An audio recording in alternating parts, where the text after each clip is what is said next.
নমস্কার বন্ধুরা, সবাইকে সত্য কথা চ্যানেলে স্বাগত জানাই। আপনারা খুব ভালো থাকুন, সুস্থ থাকুন, এই আমার কামনা। আমি আজকে একটা খুব ইন্টারেস্টিং বিষয় নিয়ে কথা বলবো, যে বহুরূপী। বহুরূপীদের গল্প তো আমরা ছোটোবেলায় সবাই পড়েছি, দাদু দিদার মুখ থেকে, বাবা মার মুখ থেকে, মা কাকিমার মুখ থেকে। এই বহুরূপীরা কী করতো না, ছোটোবেলায় বিভিন্ন রকম সেজে গুজে আর লোকেদের বাড়ি আসতো টাকা চাইতে, বা লোকের মনোরঞ্জনের বন্দোবস্ত করতো।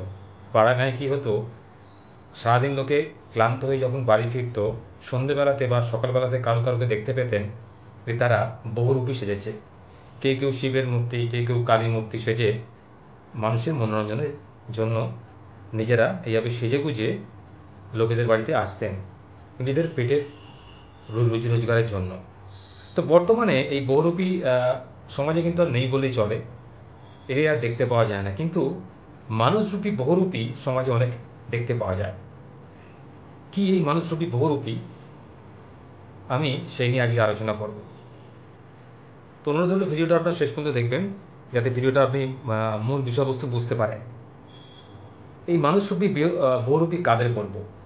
দেখুন, যে মানুষ আপনার সামনে একরকম আর আপনার অবর্তমানে বা আপনি যখন সেখানে উপস্থিত থাকছেন না তখন আরেক রকম আচরণ করে, তাকে আমরা বহুরূপী বলে থাকি।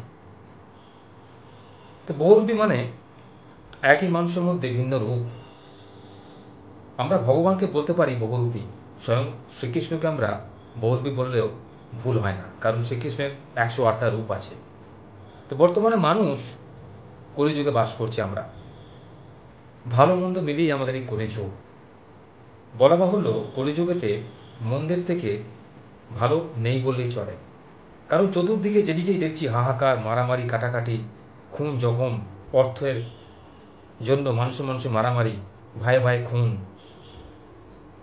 ছেলে বাবার মধ্যে সম্পর্ক ভালো নয়, আত্মীয় স্বজনের সম্পর্ক ভালো নয়, বন্ধুবান্ধবের মধ্যে সম্পর্ক ভালো নয়,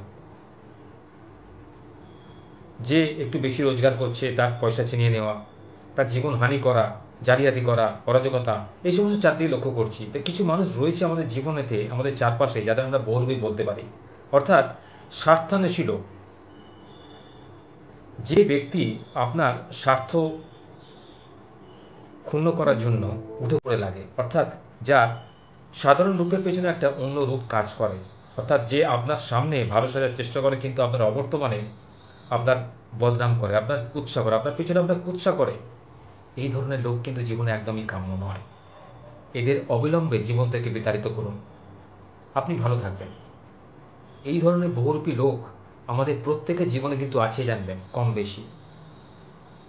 এই বহুরূপী লোকেরা কি করে, তাদের স্বার্থ সিদ্ধি করার জন্য আপনাকে অনেক ভালো কথা বলবে, আপনাকে অনেক তেল মাখাবে, যাতে আপনি ওর কথা মতো চলে সেই কাজটা বন্ধ করে বসেন, বা আপনার ক্ষতি হয়, আপনার আর্থিক ক্ষতি, শারীরিক ক্ষতি, আপনার পরিবারের ক্ষতি হয়। এই ধরনের এই বহুরূপীর কাজ হচ্ছে এই রকমের, যার বাইরে একটা ভালো রূপ কিন্তু ভেতরে অন্তরে জ্বালা কাজ করছে, অন্তরে একটা ঘৃণা কাজ করছে, অন্তরে একটা হিংসা কাজ করছে, যে আপনাকে কোনো ভালো কাজ করতে দেবে না। এই ধরনের বহুরূপী কিন্তু প্রত্যেকের জীবনে আছে। আপনি কোনো ভালো কাজ পেলেন বা চাকরি পেলেন, ব্যবসা করছেন, ভালো উন্নতি করছেন, বাড়ি গাড়ি করছেন ভগবানের আশীর্বাদে, তাদের দেখে সহ্য হবে না। তারা আপনাকে বিভিন্ন রকম কুৎসা রটাবে আপনার নামেতে, যে অমুক ব্যক্তি তো ওরকম, ও তো চুরি করে, ও তো জালিয়াতি করে, ও তো 2 নম্বরই করে, সেই জন্য আজকে এত পয়সার মালিক হচ্ছে। তারা আপনার কষ্টটা দেখবে না, তারা আপনার দুঃখটা বুঝবে না, তারা উল্টে আপনার পয়সা হয়েছে বলে উল্টে আপনাকে হেনস্থা করবে, আপনার মানহানি করার চেষ্টা করবে।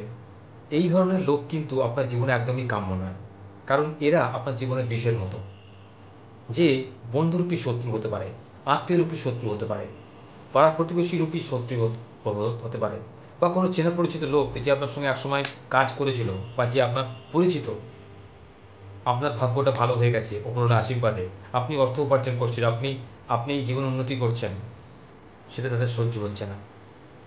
এই ধরনের লোককে কিন্তু জীবন থেকে অবিলম্বে বিতাড়িত করুন, দেখবেন আপনার উন্নতি কেউ রুখতে পারবে না। আপনার পথের কাঁটা এরা, এই কাঁটাটাকে কিন্তু সমূলে উৎপাটন করে দিন। পারলে এদের থেকে এড়িয়ে চলুন, দেখবেন আপনি অনেক ভালো রয়েছেন। কোনো অচেনা অজানা বস্তু যদি আপনার জীবনে থাকে, তো এই জাতীয় লোক জানবেন। এদেরকে জীবনে একদম প্রশ্রয় দেবেন না। এরা আপনার ভালো চায় না, এরা আপনার ক্ষতি চায়। এরা আপনার সামনে আপনাকে বিদ্রূপ করে কথা বলে, আপনার নামে কুৎসা প্রচার করে, কেচ্ছা প্রচার করে। আপনি যে ভালো লোক, আপনি যে সৎ লোক হবেন, সেটা এরা ভাবতে পারেনি। তারা কিন্তু সবসময় চাইবে আপনার ক্ষতি করতে। সেই জন্য এইরকম বহুরূপী লোকেদের সবসময় জীবন থেকে দূরে রাখুন, দেখবেন আপনি ভালো থাকবেন। আপনার কিছু আত্মীয় আছে, দেখবেন আপনার উন্নতিতে হিংসা করে, আপনার যে উন্নতি হচ্ছে সেটা এরা চায় না। এই ধরনের আত্মীয়কে কিন্তু প্রশ্রয় দেবেন না। খুব সম্ভব হলে মাসে একবার ফোন করুন, বা খুব সম্ভব হলে ফোন করবেনই না। যতক্ষণ না তারা তাদের দোষ স্বীকার করছে, তারা একসময় আপনার প্রতি অবিচার করেছিল, যতক্ষণ না বলছে ততক্ষণ কিন্তু তাদের প্রশ্রয় দেবেন না। লাই দিলে জানেন তো কুকুর মাথায় ওঠে। অতিরিক্ত ভালোবাসা, অতিরিক্ত আদর আপ্যায়ন কারোকে দেখালে সে কিন্তু সেটার সুযোগ নেয়। সবার সঙ্গে কথা বলুন, কিন্তু মার্জিত রুচি বোধ মনে করে, অর্থাৎ প্রয়োজন বুঝে, ঠিক যতটা দরকার ঠিক ততটাই কথা বলুন। অতিরিক্ত কথা বলতে গিয়ে নিজের মান সম্মান খোয়াবেন না। নিজের ব্যক্তিগত জিনিস কাউকে জানাবেন না, কারোর থেকে জানতে চেষ্টাও করবেন না।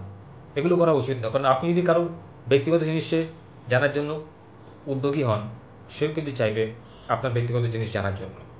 কখনোই নিজের ব্যক্তিগত জিনিস জানাবেন না কাউকে। আর এই সমস্ত বহুরূপী লোকেদের জীবনে একদম পাত্তা দেবেন না। এরা কিন্তু আপনার জীবনে উন্নতি চায় না, এরা ক্ষতি চায়। ভালো থাকুন। আবার আসবো অন্যরকম ভিডিও। ততক্ষণের জন্য টাটা।